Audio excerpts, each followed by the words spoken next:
Olhe para esta foto, nela estão todas as estrelas da pintura russa, Repin, Kramskoy, Polenov, Surikov, Shishkin, Bryullov. O que eles estavam planejando e por que se reuniram?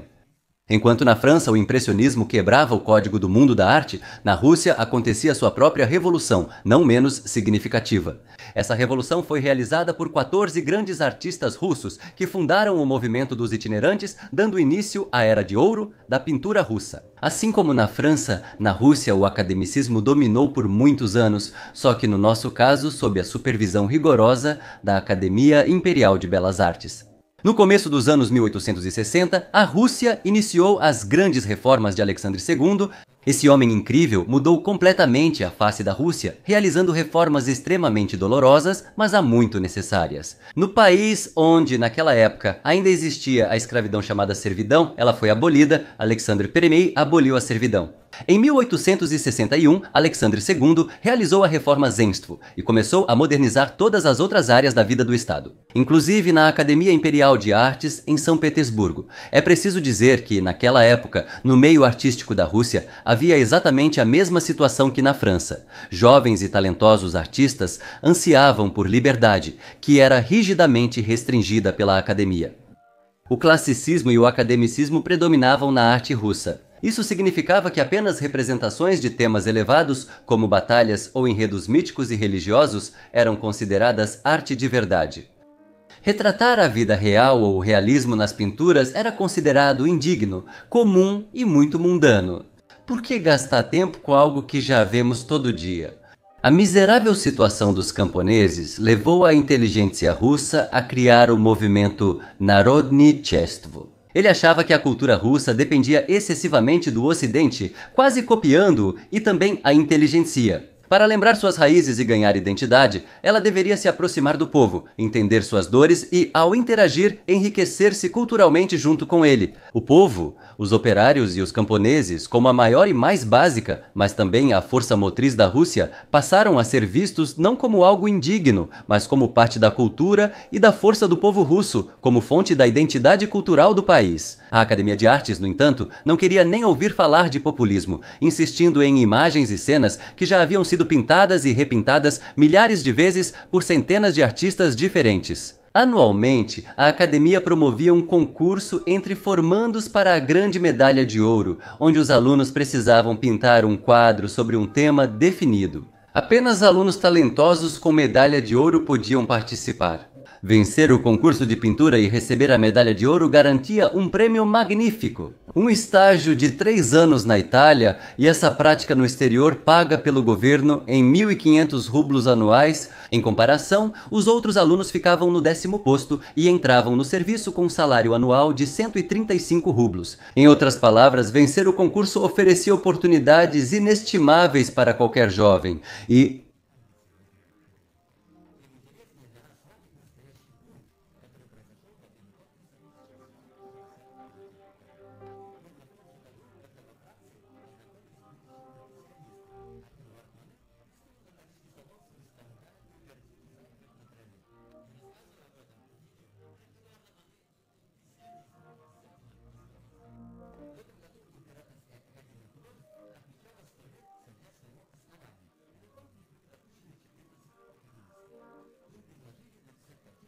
Sweating mais uma trama escandinava.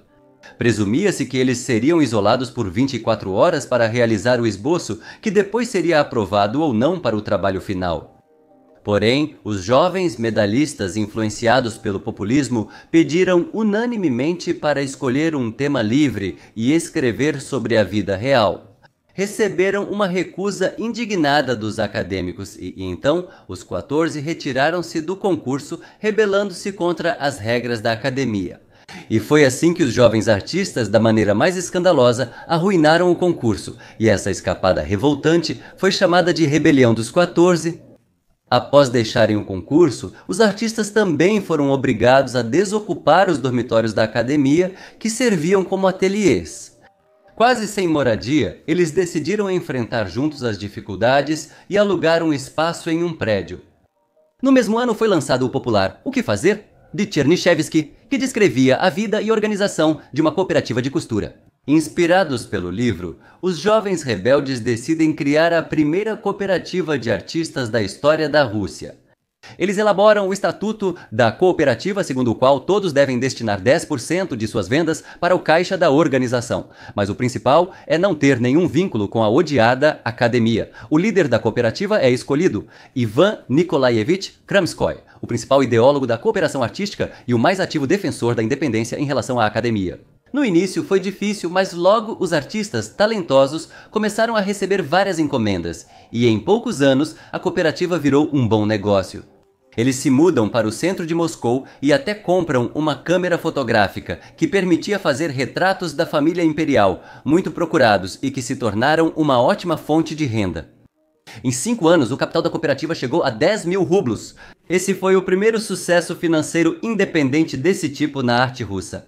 Antes disso, os artistas nem podiam imaginar tomar qualquer iniciativa sem passar pela Academia de Belas Artes. Mas todo começo é difícil. A ganância banal põe uma rasteira na organização.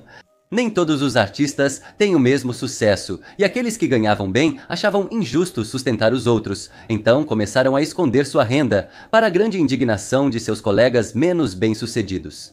E em 1870 acontece algo escandaloso. Um dos membros, Dmitriev Orenburgsky, secretamente conseguiu o apoio da academia e garantiu para si 3 anos de pensão na Itália. Ao saber disso, Kramskoy exigiu expulsar o traidor das fileiras da Artel, mas como com isso a Artel também perderia a renda de um artista extremamente bem-sucedido, ninguém além de Kramskoy apoiou essa ideia. Indignado com a falta de princípios dos colegas, Kramskoy deixa a Artel, que logo se desfaz sem seu líder.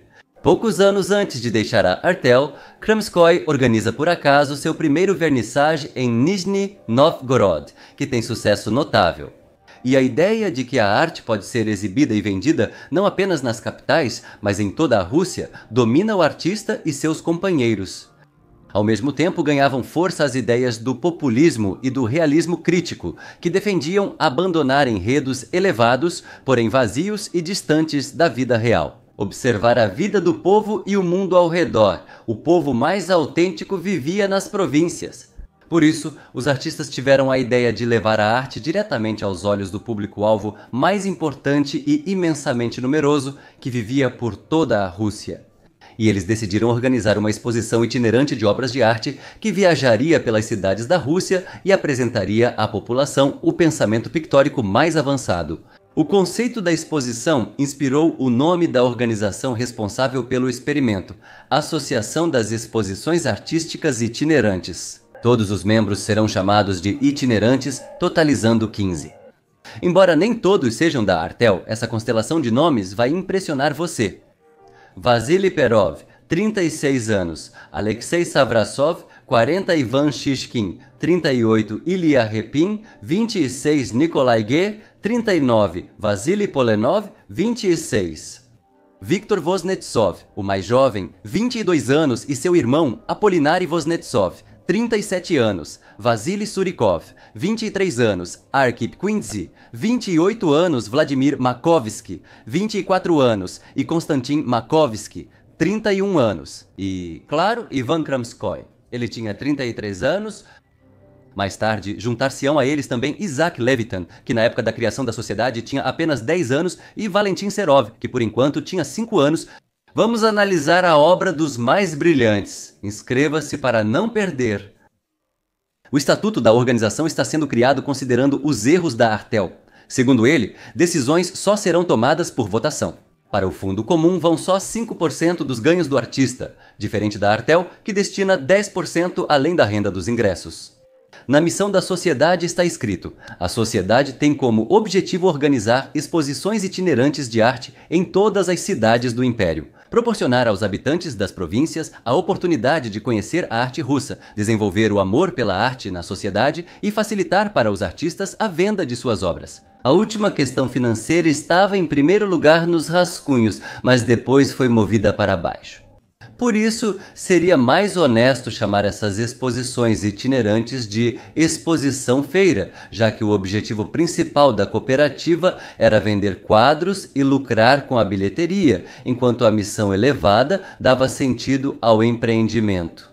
A associação já não era pensada como uma rebelião. Eles queriam transformá-la em um órgão oficial comercial e criativo. Todos os documentos foram apresentados aos órgãos estatais e o estatuto da comunidade registrado. Cada membro da associação deveria pintar ao menos um quadro por ano para a exposição, cujo tema passou a ser a própria Rússia, em toda a sua diversidade, às vezes sombria. Segundo a ideia dos artistas, o objetivo era retratar a vida real e verdadeira do país e não deuses gregos, que a Rússia ignorante nem sequer conhecia. Isso deveria despertar reconhecimento nos corações dos moradores do interior que nunca haviam tido contato com a arte. Na época, viajar de São Petersburgo a Moscou a cavalo levava 5 dias, e até Kiev, 1 semana e meia. Por isso, a arte da capital quase nunca chegava às regiões periféricas, e essa ideia de negócio e cultura parecia bastante viável. A primeira exposição foi inaugurada já no ano seguinte, em 1871, em São Petersburgo, no prédio da mesma Academia de Artes. A entrada da exposição era 20 kopecks, exceto as segundas, quando custavam 1 rublo. Foram expostas 80 obras, todas diferentes do que a academia normalmente apresentava. Na exposição, não havia cenas de batalhas ou mitos gregos. As pinturas da exposição abriam uma janela para a verdadeira Rússia real, com todas as suas virtudes e defeitos. E os espectadores e críticos, impressionados, que nunca tinham visto nada parecido antes, ficaram maravilhados com a novidade e a sinceridade das pinturas. No início, pensando ser uma exposição da academia, surgiram artigos elogiosos nos jornais e os moradores de São Petersburgo foram em massa ver a novidade. Um sucesso especial teve o famoso quadro de Savrasov, Os Corvos Chegaram, bem conhecido por vocês. Foi justamente nessa ocasião que ele foi exibido pela primeira vez. Antes mesmo da exposição começar, um único mecenas comprou 46 obras, metade da mostra. Mas falaremos sobre isso um pouco mais tarde. A primeira exposição rendeu à associação 4.000 rublos, apenas 5% das vendas e receita dos ingressos. A título de comparação, a receita das exposições da academia mal atingia 5.000 rublos e os artistas não recebiam nada, tudo ia para o tesouro imperial. Em outras palavras, a startup deu certo, mas 3 vezes a exposição aconteceu no prédio da academia. Mas logo os acadêmicos, sentindo uma concorrência inesperada e uma ameaça às suas próprias exposições, cujo fluxo de visitantes começou a diminuir, decidiram se distanciar dos itinerantes e proibiram as exposições em seu prédio. Achando que isso mudaria a opinião do público, mas já era tarde. Em 4 anos, os itinerantes ficaram famosos em todo o país e a exposição simplesmente foi para Moscou, depois para Kiev e Kharkov. E nessas cidades, os itinerantes não tinham concorrência alguma. Cada chegada dessas, vinda da própria São Petersburgo, causava um enorme alvoroço, e toda a elite provincial considerava seu dever, mesmo sem entender nada de arte, visitar a exposição, enchendo os bolsos da sociedade com rublos sonoros. Segundo o estatuto, ao final do ano, todos os itinerantes recebiam dividendos e o capital era investido para gerar lucros. A sociedade tornou-se uma comunidade e um empreendimento comercial de grande sucesso, sendo o primeiro independente da academia e financeiramente bem-sucedido na história da Rússia. Isso foi importante, pois permitiu aos itinerantes não se preocuparem com dinheiro, nem pensar se o quadro seria vendido ao escolherem abordagens ousadas ou enredos duvidosos, e pintar exatamente como a alma pedia. Enquanto os impressionistas na França esperaram 30 anos pelo sucesso financeiro, os itinerantes alcançaram liberdade financeira quase imediatamente. Isso influenciou dramaticamente a ousadia e a grandiosidade das telas, que hoje formam o fundo de ouro da pintura russa.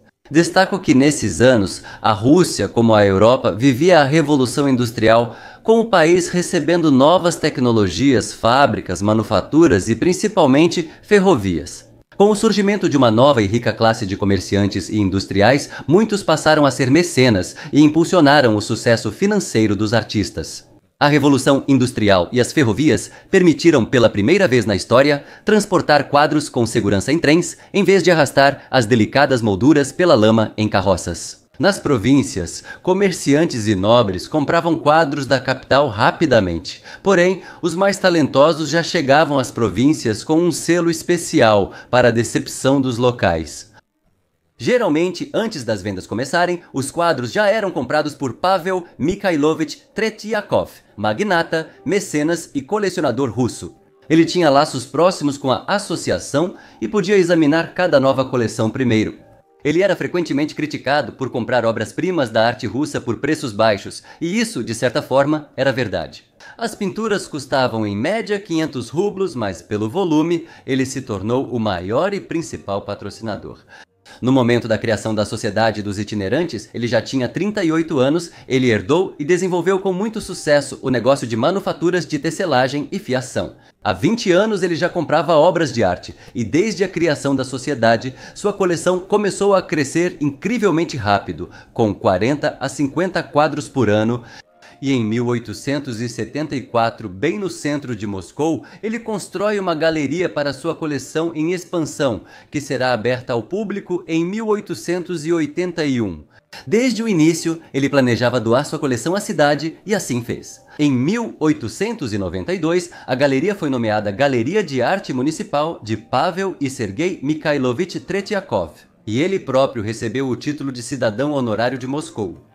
E o segundo grande cliente da sociedade foi o próprio imperador Alexandre II, cuja coleção, composta em grande parte por pinturas dos itinerantes, você pode admirar hoje no Museu Russo em São Petersburgo. A sociedade existiu por quase 50 anos, até 1923, sobrevivendo a todos os czares, a academia, que foi abolida em 1918, as duas revoluções na Rússia e a Primeira Guerra Mundial.